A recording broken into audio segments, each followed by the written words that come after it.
भक्ती तू इथे कशी? तुम्हाला काय वाटलं मिस्टर सुभेदार? तुम्हाला हवं तसं तुम्ही वागाल, तुम्हाला हवं ते तुम्ही कराल, हा, पण कोणाला काहीच कळणार नाही. ह्या अशा गोष्टी कधीच लपून राहत नाहीत. सत्य एक ना एक दिवस बाहेर येतच. खोटं आहे सगळं. ती काहीतरी बोलते आणि तुम्ही विश्वास कसला ठेवताय? तिच्यावर काय विश्वास ठेवताय? युजलेस. मग कोणावर ठेवायचा? तुमच्यावर. हा, अजून किती वेळा खोटं बोलाल गुरुनाथ, तेही माझ्या समोर?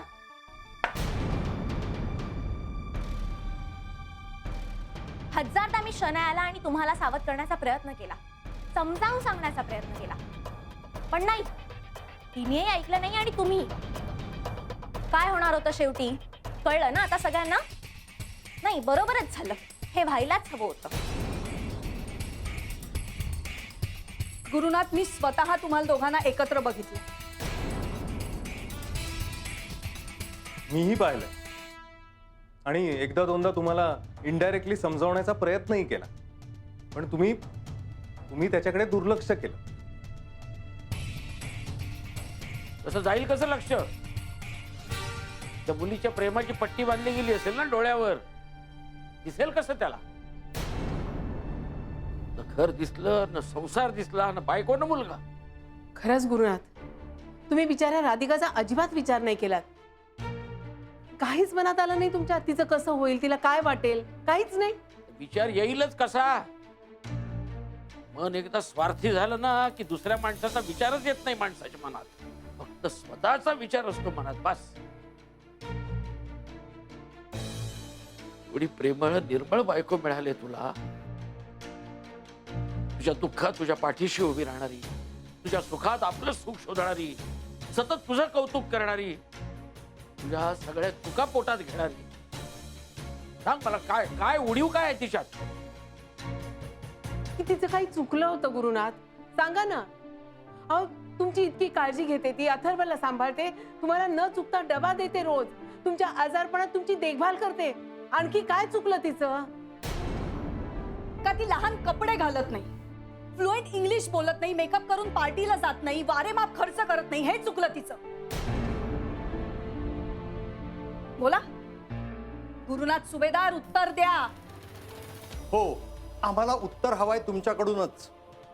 गुरुनाथ, मी तुम्हाला जावई मानतो ते तुमच्यामुळे नव्हे. राधिका मला माझ्या मुलीसारखी वाटते म्हणून. आणि माझ्या मुलीशी तुम्ही असं का वागता याचं उत्तर मला हवंय. मला सांगा, काय चुकलं हो तिचं? सोसायटीतल्या सगळ्यांची, अगदी दूधवाला, वॉचमन, कामवाली बाई, सगळ्यांची ती अत्यंत आपुलकीनं आणि प्रेमानं वागते. यात काय चुकलं तिचं? अहो, गरज पडेल त्याच्या मदतीला धावून जाते, मोठ्यांचा आदर करते, एखाद्याच्या घरी जाऊन स्वयंपाक करायला सुद्धा तिला लाज वाटत नाही. हे चुकलं? बोला ना, हे चुकलं? अहो, भाग्य लागतं अशी बायको मिळायला, पण तुमच्यासारख्या कमनशिबी लोकांना तिची कदर नसते. अहो, अर्धांगिनी म्हणतो ना आपण आपल्या बायकोला, ते उगाच नाही. आणि बायको सोडून गेली ना तर अर्धवट होतं आपलं आयुष्य. पण ते दुःख काय असतं ते तुमच्यासारख्या लोकांना काय कळणार? गुरुनाथ, खूप विश्वास होता हो तिचा तुमच्यावर. मी परोपरीने सांगितलं तिला की राधिका, आंधळेपणाने वागू नकोस, गुरुवर लक्ष ठेव, त्याचं बाहेर कुठेतरी काहीतरी चाललंय. पण नाही, सुभरही तिचा विश्वास हल्ला नाही तुमच्यावर. तुम्ही शनायाला घेऊन घरी आलात, तिने काळजी घेतली, औषध पाणी केलं, तेव्हाही जरा सुद्धा संशय घेतला नाही तुमच्या. का माहिती? कारण तिचं प्रेम होतं तुमच्या. मला सांगा, एखाद्यावर आपण जेव्हा प्रेम करतो ना, तेव्हा त्याच्यावर विश्वास ठेवायचा नाही का? चुकीचं आहे ते. आणि जर ते चुकीचं असेल ना, तर मग तिला शिक्षा मिळायला. एका विश्वासघातकी माणसावर प्रेम केलं तिने, ज्याला कधी नवरा बायकोच्या नात्याचा अर्थच कळला नाही. आणि जर ती अशी वागली असेल ना, तर ह्याची शिक्षा तिला मिळायलाच हवी. ए, बास झाली आहे नाटकं. मगापासून काही बोलत नाही तर काय वाटेल ते बोलताय मला.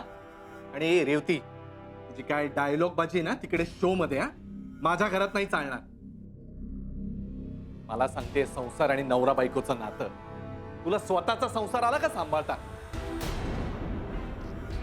तुझ्या या असल्या आक्रस्ताळ्या आणि संशयी स्वभावामुळे तुझा नवरा गेला असेल सोडून तुला.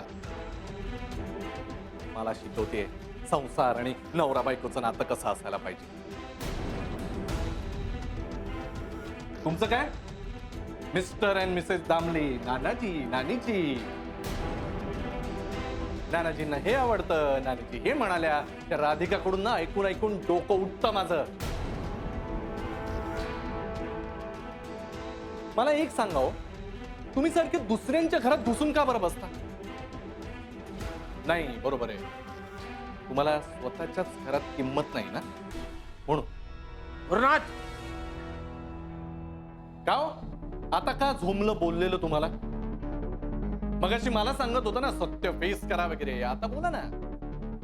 मला विचारत होता ना प्रश्न, आता मी प्रश्न विचारतो, तुम्ही उत्तर द्या. मला सांगा, तुमच्या घरात तुमची सून पदोपदी तुमचा अपमान का करते? तुमचा मुलगा तुम्हाला शब्दानं सुद्धा का नाही विचारत? सारखं तिच्या ताटाखालचं मांजर बनून राहतो आणि तुम्ही काहीच नाही करू शकत. आहे उत्तर काही?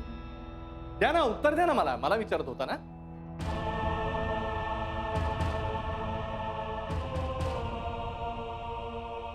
काय नानाजी, कळलं ना?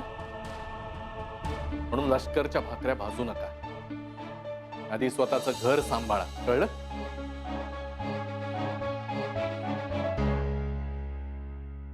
गुरुनाथ, हे चुकीचं आहे. ते तुमच्यापेक्षा वयानं मोठे आहेत आणि तुम्ही त्यांच्याशी सभ्यपणेच वागायला हवं. आणि ते त्यांनी वाटेल तसं बोलायचं. मगापासून ऐकतोय, माझ्या अंगावर येऊन येऊन बोलतायत मला. नालायक म्हणाले, त्याचं काय? सभ्यपणाच्या गोष्टी सांगताय मला. तुम्ही वर तोंड करून मला विचारत होता ना मगाशी, काय याला काय अर्थ आहे, याला काय अर्थ आहे? तुमच्या घरी काय हो वेगळी कंडिशन? म्हातारीला सोडून मुलगा गेला अमेरिकेमध्ये, कुत्र विचारत नाही तुम्हाला. बाद झाला गुरुनाथ, निदान वयाचा तरी मान ठेव त्यांच्या. दिस इज द लिमिट. ए गुप्ते, लिमिटची भाषा तू नको शिकूस हा मला. स्वतः कधी लिमिट मध्ये असतोस रे? ना दारूत ना इतर गोष्टीत. रोज भेलकांडत येतो सोसायटीत. मी पाहिलंय, सगळ्या सोसायटीने पाहिलंय. तुला काय रे एवढा कळवळा माझ्या बायकोचा? त्या बायकांमध्ये तू काय करतोस? की तुलाही इंटरेस्ट आहे तिच्यात? एक तोंड सांभाळून बोला तू, नाहीतर नाही तर काय करशील? काय करशील? काय रे एवढा पुळका माझ्या बायकोचा? हा बेवड्या? तुझे तर थांबा.